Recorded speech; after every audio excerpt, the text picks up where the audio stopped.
जय हिंद, नमस्ते। आप लोग अब न्यूज़ से अपडेट हैं और आपने देखा होगा कि एक नए महाद्वीप मीन्स अब आशा अभी तक हम लोग 7 महाद्वीप पढ़ते थे, अब एक 8वें महाद्वीप की खोज की, इसका नाम जीलैंडिया है। तो यह महाद्वीप कहाँ है? तो यह महाद्वीप आपका ओशिनिया समूह में यह एक नए संसाधनों की पूर्ति व एक नए भविष्य की खोज के लिए उत्प्रेरित करता है। कई वैज्ञानिकों ने इसके पहले तर्क दिए। न्यूजीलैंड के ने 1995 में इसके लिए खोज के लिए अपने यहाँ नोटिफिकेशन भी निकाली थी और उन्होंने दुनिया के कई साइंटिस्टों को इसके लिए आग्रह किया था कि इस देखें क्या। तो यह न्यूजीलैंड के उत्तरी भाग में के न्यूजीलैंड के नीचे जो दबा हुआ क्षेत्र है, जो क्षेत्रफल में लमसम 2/3 ऑस्ट्रेलिया का भाग होगा और जिसके पास आप ये देख सकते हैं इस मैप में कि ये है आपका ऑस्ट्रेलिया और ये है आपका ऐसा एरिया जिसके बारे में हम लोग भी 8वां आपका महाद्वीप। इसमें इसका 94% जो है वो अंडर वाटर है। किसमें है? अंडर वाटर है 94% भाग। तो 6% भाग बचा है और 6% भाग जो है इसका ये महाद्वीप के रूप में है। ये आप ये देख रहे हैं हम, ये है जीलैंडिया। ठीक है, पैसिफिक प्रशांत महासागर के में यह इसका 2/3 भाग पूर्णतः जलमग्न है और 3300 फीट की लमसम गहराई में। ठीक है, यहाँ पर एक सी मिलती है तस्मानिया सी, जो कि न्यूजीलैंड ऑस्ट्रेलिया के बीच में सागर पाया जाता है। तो यह न्यूजीलैंड के भूभाग में स्थित एक महाद्वीप है और ये इसका कनेक्शन जो है आप गोंडवाना लैंड का एक टुकड़ा था जिसमें ये हुआ। तो कुछ इसमें चूँकि ये डायनासोर के काल का है भी इसका इतिहास रहा है, तो उस युग में इसमें यह जलमग्न हो गया पैसिफिक ओशियन में। इसमें यहाँ ध्यान देने की बात है कि इसका नाम सूक्ष्म महाद्वीप भी है और इसको जलमग्न महाद्वीप भी कहा जाता है। जब सूक्ष्म महाद्वीप और जलमग्न महाद्वीप की बात होगी तो आपको जीलैंडिया के बारे में सोचना है। यह एग्ज़ाम के पॉइंट ऑफ के आने वाले के सभी एग्जामों के लिए बहुत महत्वपूर्ण बनता है, प्लस जो डेली अपने आप को अपडेट रखते हैं उनके लिए भी एक महत्वपूर्ण उत्सुकता वाला एक पॉइंट है।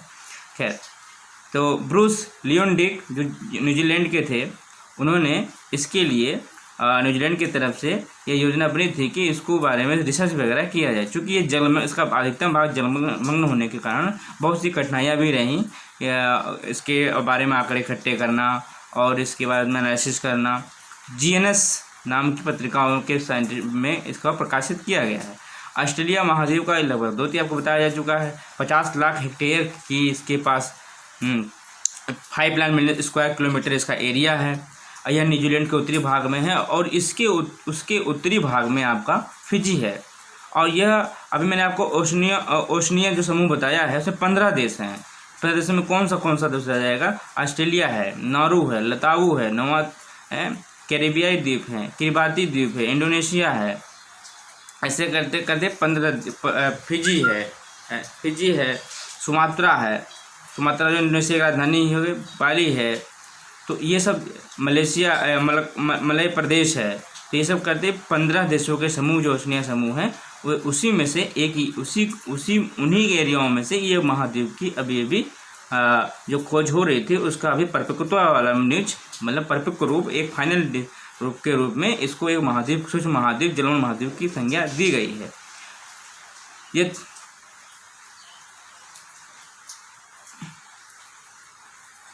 आप इस मैप में देखिए, मैं आपको दिखाने का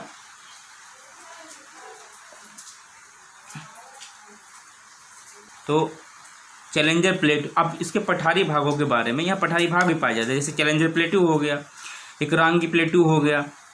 ठीक है, और यहीं पे आपको अल्पाइन फॉल्ट, इसी एरिया में अल्पाइन फॉल्ट भी पाया जाता है।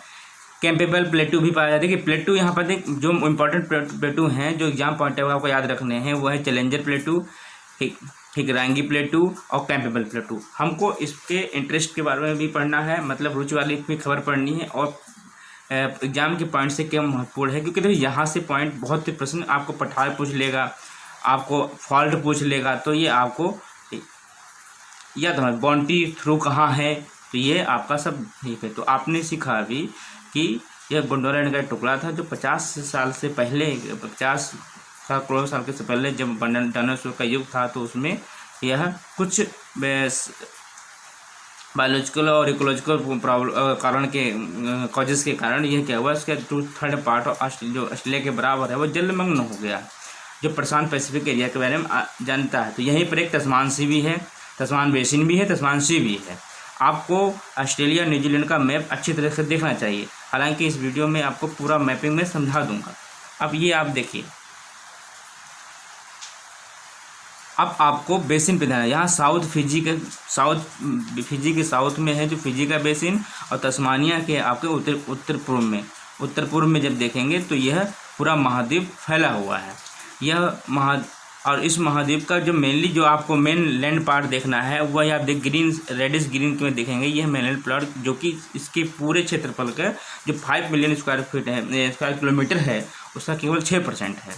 यहाँ पर आपको प्लेटू के बारे में चैलेंजर प्लेटू, हिकुरांगी प्लेटू, कैंपेबल प्लेटू, ये बहुत ही इंपॉर्टेंट प्लेटू हैं जो इस एरिया में पाए जाते हैं, क्योंकि इस कठोर क्रिस्टली भाग होता है।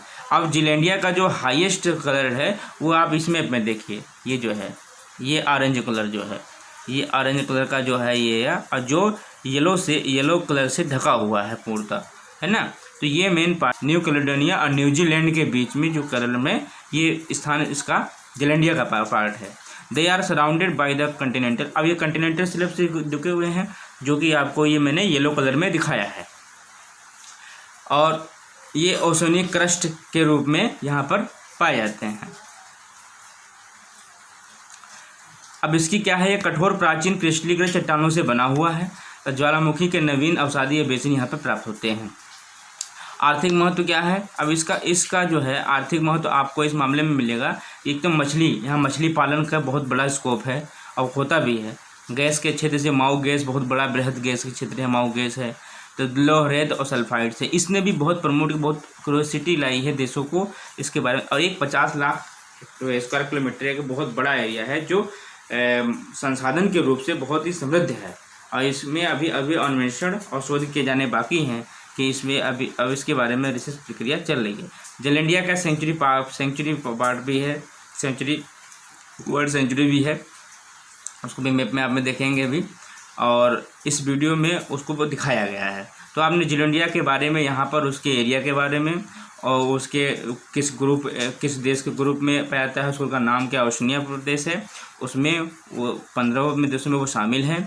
और ये न्यूजीलैंड के उत्तर में है, अयोग्य है कि न्यूजीलैंड के मेन पार्ट में ही इसका पार्ट है। ऑस्ट्रेलिया के 2/3 भाग है, और ये फिजी के दक्षिण में है, अर्थात फिजी इसके उत्तर में होगा। तस्मानिया सी और पैसिफिक ओशियन का अधिकतर इसका पार्ट जो है पैसिफिक ओशियन में समृद्ध है, और प्रशांत महासागर संसार का सबसे बड़ा महासागर भी है। यहाँ पे आपको महासागरों के क्रोनोलॉजी मतलब क्रम के अनुसार याद करना चाहिए, कौन महासागर कितने बड़े हैं, बड़े से छोटे तक याद करना चाहिए। आपको यहाँ पर ये भी पॉइंट रखना चाहिए कि इसका बनावट कैसा है, चट्टानें यहाँ कौन कौन सी क्यों इंपॉर्टेंट है, ये सल्फाइड्स और लौह रेत के कारण भी बहुत इंपॉर्टेंट है। आपको ये बात ये भी ध्यान रखनी पड़ेगी कि अब जो ये है, अब हमको 8 महाद्वीप के नाम लर्न कर रहे हैं, और 8 महाद्वीप के नाम जो लर्न करने हैं वह उसमें मेरा एक ट्रिक है, आप कुछ नहीं करेंगे, आंस AEE,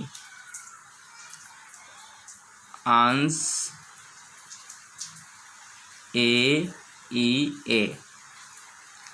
तो ए आपको एशिया, फिर अफ्रीका, फिर नॉर्थ अमेरिका, फिर साउथ अमेरिका, ये है एशिया, ये अफ्रीका, ये नॉर्थ अमेरिका, ये साउथ अमेरिका, ये अंटार्कटिका, ये क्या है आपका यूरोप, ये आपका ऑस्ट्रेलिया। अब आपका आ गया जीलैंडिया। ठीक है, इस प्रकार आप इसको याद लर्न भी कर सकते हैं। तो आपने जीलैंडिया से संबंधित सभी महत्वपूर्ण बिंदुओं को इस वीडियो में देख चुके हैं। इसको बार बार रिवीजन करेंगे तो आपको इस टॉपिक पे पूर्णतः महत्ता प्राप्त हो जाएगी।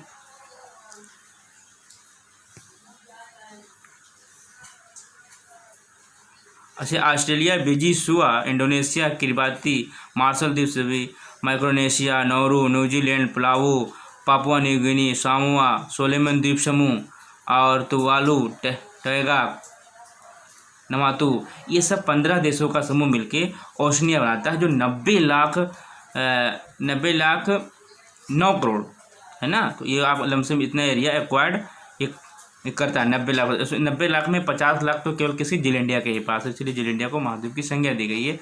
महाद्वीप को संज्ञा दिए जाने के जितने भी कारण होते हैं उसको जिलेंडिया पूर्णतः फॉलो करता है या इसकी योग्यता रखता है, इसीलिए इसको एक सूक्ष्म महाद्वीप के बारे में सूक्ष्म महाद्वीप की संज्ञा दी गई है। और आप इस तरह ये पार्ट यहीं पर समाप्त होता है, आगे नेक्स्ट वीडियो में देखा जाएगा। जय हिंद।